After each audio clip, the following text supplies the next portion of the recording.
Ladies and gentlemen, Jai Hind and a very good morning to all of you.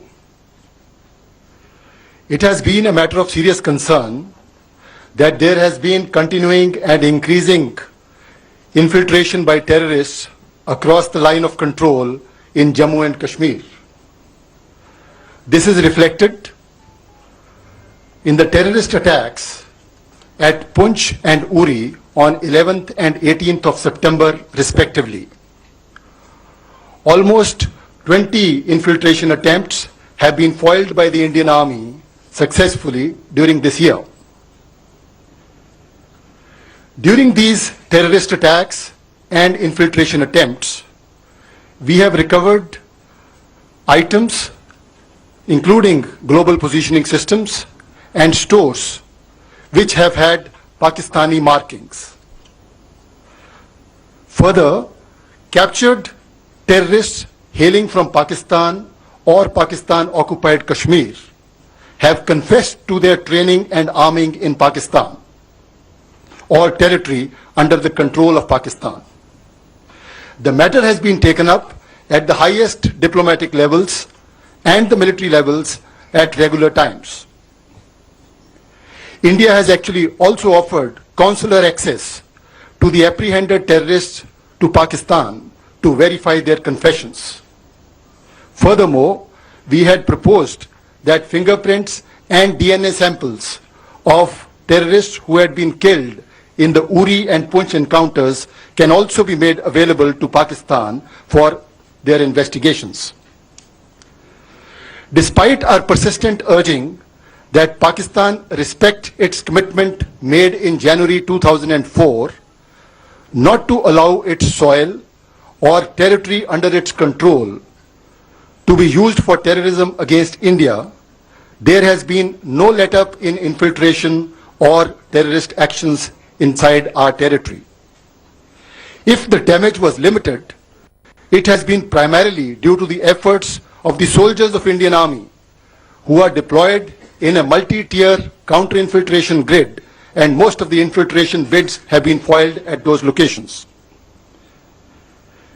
The Indian Armed Forces have been extremely vigilant in the face of continuing threat. Now, based on very specific and credible information which we received yesterday, that some terrorist teams had positioned themselves at launch pads along the line of control with an aim to carry out infiltration and terrorist strikes in Jammu and Kashmir and various other metros in our country. The Indian Army conducted surgical strikes last night at these launch pads. The operations were basically focused to ensure that these terrorists do not succeed in their design of infiltration and carrying out destruction and endangering the lives of citizens of our country. During these counter-terrorist operations, significant casualties have been caused to the terrorists and those who are trying to support them. The operations aimed at neutralizing the terrorists have since ceased. We do not have any plans for further continuation of the operations. However, the Indian Armed Forces are fully prepared for any contingency that may arise. I have just spoken to the Pakistani Director General of Military Operations and explained our concerns and also shared with him the operations we had conducted last night. It is India's intention to maintain peace and tranquility in the region, but we can certainly not allow the terrorists to operate across the line of control with impunity and attack the citizens of our country. In line with Pakistan's commitment made in January 2004 not to allow its soil or territory under its control for any terrorist activities against India, we expect the Pakistan Army to cooperate with us with a view to erase this menace of terrorism from our region. Thank you very much.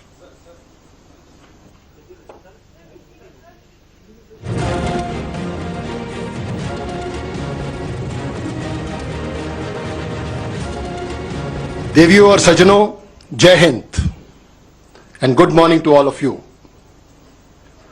ये हमारे लिए एक बहुत ही गंभीर विषय है कि पिछले कुछ समय में जम्मू एंड कश्मीर में नियंत्रण रेखा के पार से घुसपैठ की बढ़ोतरी हुई है।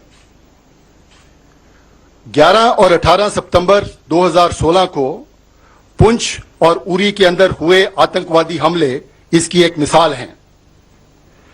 ऐसी घुसपैठ की तकरीबन आतंकवादियों द्वारा 20 कोशिशें भारतीय सेना द्वारा लाइन ऑफ कंट्रोल या उसके नजदीक उनको नकारा किया गया है।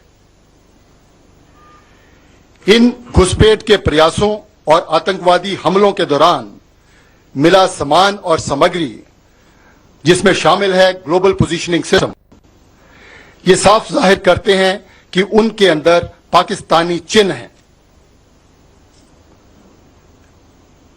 हमने कुछ आतंकवादियों को गिरफ्त में भी लिया है जो कि पाकिस्तान या पाकिस्तान ऑक्युपाइड कश्मीर से संबंध रखते हैं, उधर के मूल निवासी हैं।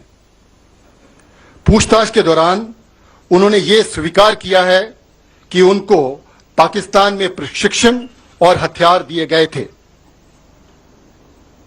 इस मुद्दे को हमने राजनीतिक स्तर पर और मिलिट्री स्तर के ऊपर हमेशा पाकिस्तान के साथ समय समय के ऊपर अपना कंसर्न एक्सप्रेस करते रहे हैं।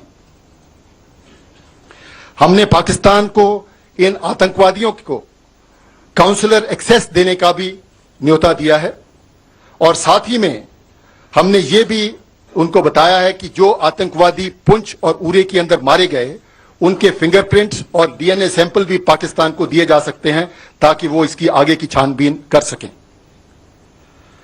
हमारी सारी कोशिशों के बावजूद कि पाकिस्तान अपनी जमीन को भारत के खिलाफ आतंकवादी हमलों के लिए ना इस्तेमाल करे, जैसा कि उसने अपना जनवरी 2004 में आश्वासन दिया था हमें कि अपनी मिट्टी को वो भारत के खिलाफ आतंकवाद के लिए इस्तेमाल नहीं होने देगा, लेकिन ऐसा नहीं हुआ है और घुसपैठ और आतंकवादियों के घटनाएं बढ़ोतरी पे रही हैं।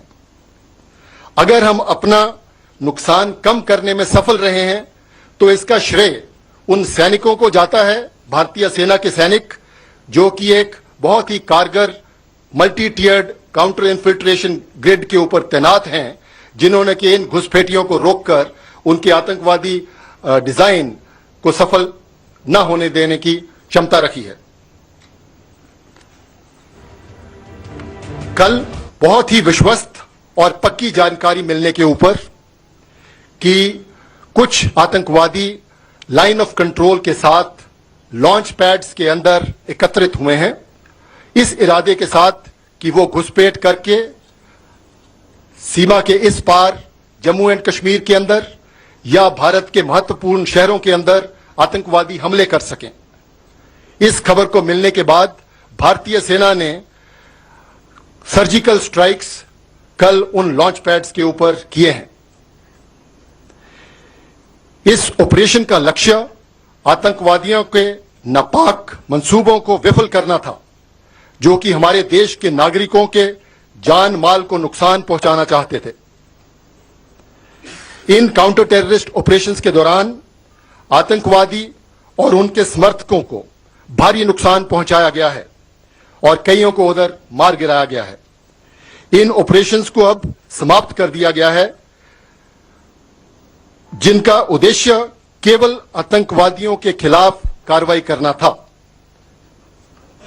हमारा इन ऑपरेशंस को और समय तक जारी रखने का कोई इरादा नहीं है, लेकिन मैं ये यकीन दिलाना चाहता हूं कि भारतीय आर्म्ड फोर्सेस, सशस्त्र दल किसी भी कॉन्टिजेंसी के लिए हर समय तैयार हैं।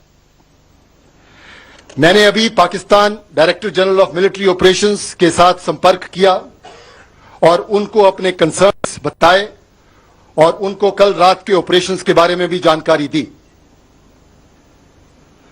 हम किसी भी सूरत में आतंकवादियों को लाइन ऑफ कंट्रोल के पार बेझिझक हरकत नहीं करने दे सकते और ये हम बिल्कुल गवारा नहीं करेंगे कि आतंकवादी हमारे देश के नागरिकों पर किसी भी प्रकार का नुकसान पहुंचा सकें।